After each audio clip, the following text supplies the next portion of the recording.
The cold wind howled across the streets of Salisbury, England, as two men arrived in the historic town. They were no ordinary tourists, though they carried the appearance of sightseers admiring the grand architecture of the famous Salisbury Cathedral. Their names, as later revealed, were Ruslan Boshirov and Alexander Petrov.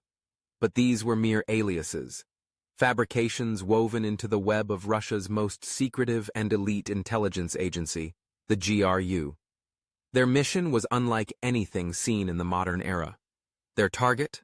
Sergei Skripal, a former Russian military intelligence officer who had betrayed the motherland by spying for the British MI6.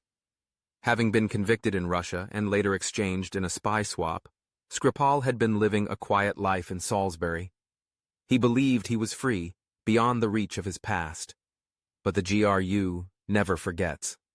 On the morning of March 4, 2018, the operatives approached Skripal's modest home. With expert precision, they applied a deadly nerve agent to the handle of his front door.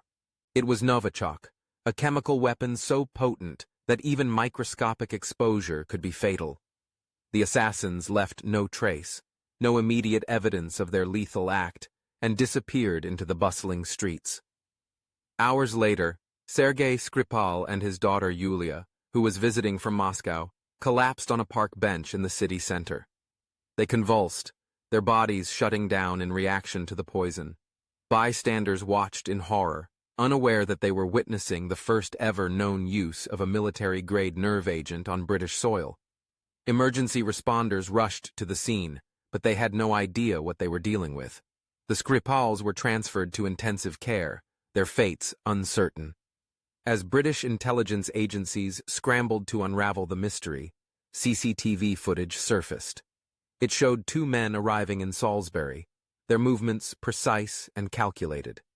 The pieces came together, and soon the British government pointed directly at the Kremlin. The GRU had carried out an assassination attempt on British soil, an act of state-sponsored revenge. The diplomatic fallout was swift. The UK expelled 23 Russian diplomats, and the United States and European allies followed suit with their own sanctions and expulsions.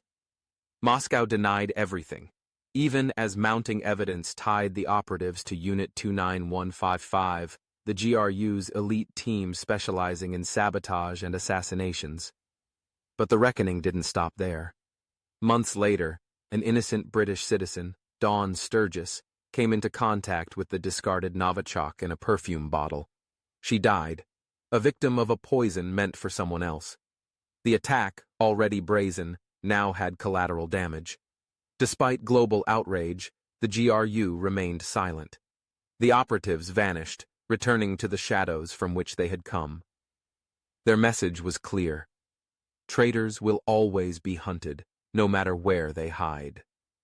The Skripal poisoning was not just an act of retribution, but a chilling reminder of the GRU's reach, an operation that sent shockwaves through the world, forever changing the rules of modern espionage.